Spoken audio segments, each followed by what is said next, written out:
जय सिया राम, जय बजरंगबली। हनुमान जयंती संकट मोचन की कृपा पाने का महापर्व। अंजनी पुत्र और भगवान शिव के 11वें रुद्र अवतार श्री हनुमान जी को कलयुग का जीवित देवता माना जाता है। भक्त उन्हें प्रेम से संकट मोचन कहते हैं, क्योंकि उनकी शरण में जाने मात्र से बड़े संकट दूर हो जाते हैं।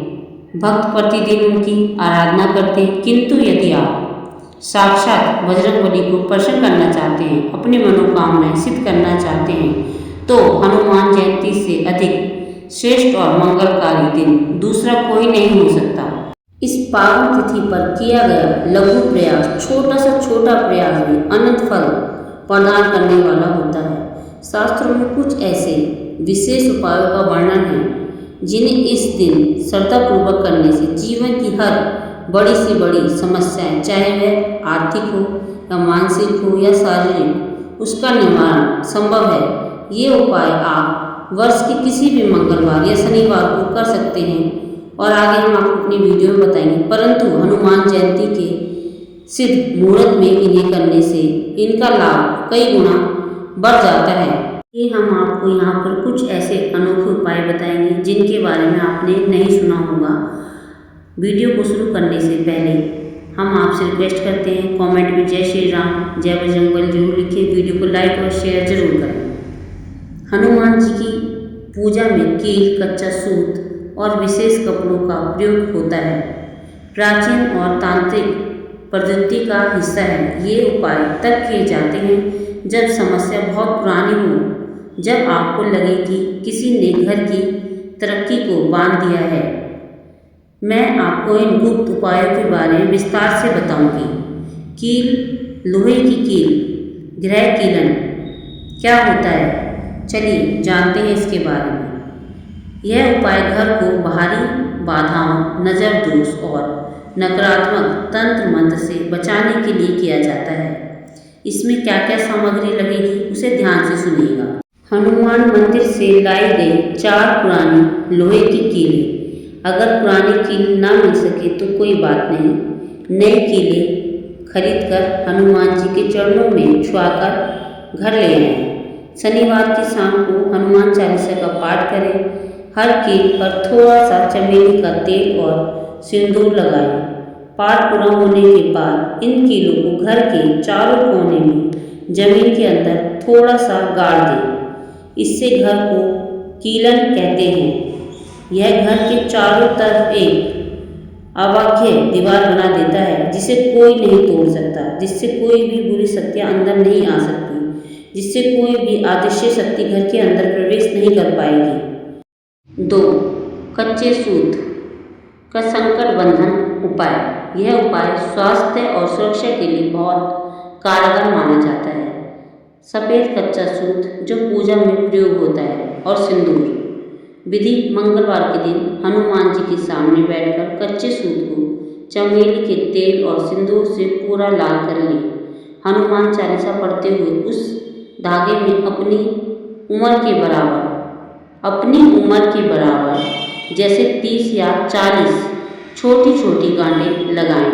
हर गांठ लगाते समय हूँ हनुमते नमः का जाप करें।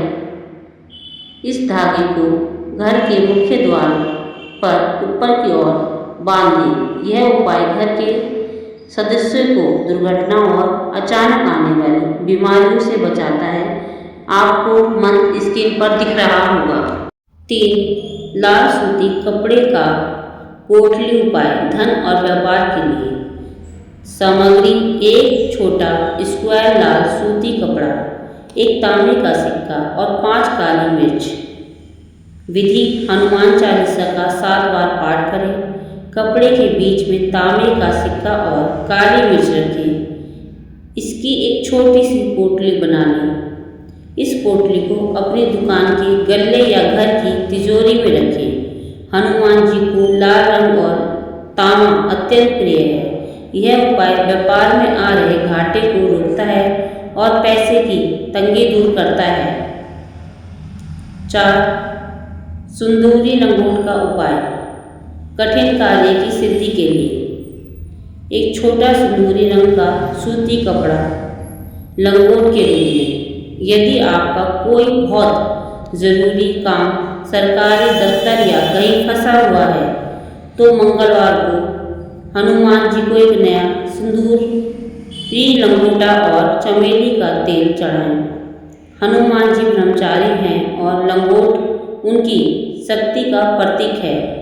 इसे चढ़ाने से व्यक्ति के भीतर साहस बढ़ता है और विरोधी शांत पड़ जाते हैं। जबकि भस्म राग का तिलक। हनुमान जी भगवान शिव के अंश हैं और शिव को भस्म अधिक प्रिय है। जहाँ कहीं हनुमान महायज्ञ हुआ हो वहाँ की थोड़ी सी भस्म ले आएं। हनुमान जयंती पर काफ़ी जगह मंदिरों में भी यज्ञ होते हैं, उससे पावन पर्व कहीं नहीं मिलेगा। वहाँ पर जाए मंदिर में और वहाँ से अगले दिन जाकर भस्म ले आएं, या उसी दिन भी ला सकते हैं जब ठंडी हो जाए शाम को। जहाँ कहीं हनुमान महायज्ञ हुआ हो वहाँ की थोड़ी सी भस्म ले आएं। उस भस्म को हनुमान चालीसा पढ़ते समय सामने रखें। हर मंगलवार को उस भस्म का तिलक अपने गले और नाभि पर लगाएं।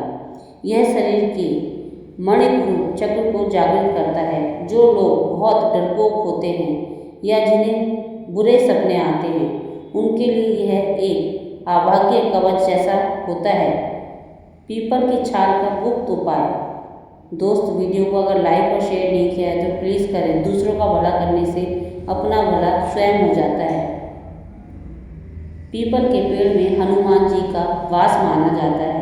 यदि घर में बहुत कलेश रहता है तो पीपल के पेड़ की एक सूखी हुई छाल, लकड़ी या ऊपर का हिस्सा घर लाएं। उसे गंगा जल से धोकर उस पर सिंदूर लगाएं और उसे हनुमान चालीसा के पाठ के समय अपनी हथेली में दबाकर रखें। बाद में इसे लाल धागे से बांधकर घर के मंदिर में लटका दें। यह घर की नकारात्मक ऊर्जा को सोख लेता है। तांबे का सिक्का और लाल मिर्च नज़र उतारने के लिए। मंगलवार की उग्रता को शांत करने के लिए यह बहुत पुराना तांत्रिक उपाय है। यदि किसी बच्चे या बड़े को बहुत बुरी नज़र लग गई है तो एक तांबे का छेद वाला सिक्का और 7 सूखी लाल मिर्च लें। हनुमान जी का नाम लेकर इसे सिर से 7 बार उतारें और किसी चौराहे पर फेंक दें या जला दें। यह बुरी नज़र को तुरंत बेअसर कर देता है। कच्चे सूत की 108 गांठें। यह उपाय व्यक्ति की आयु और प्राण शक्ति की रक्षा करता है। कच्चा सूत, सफ़ेद सूत लें, उसे सिंदूर में रंगें। हनुमान चालीसा की हर चौपाई के बाद एक गांठ लगाएं। जब 108 गांठ पूरी हो जाएं तो इसे घर के मुख्य द्वार पर या बीमार व्यक्ति के सिरहाने रख दें। यह जानकारी आपको कैसी लगी प्लीज़ कमेंट करके बताइएगा। और आपने कौन सा उपाय करके देखा ये भी कमेंट करके बताइएगा। जय श्री राम।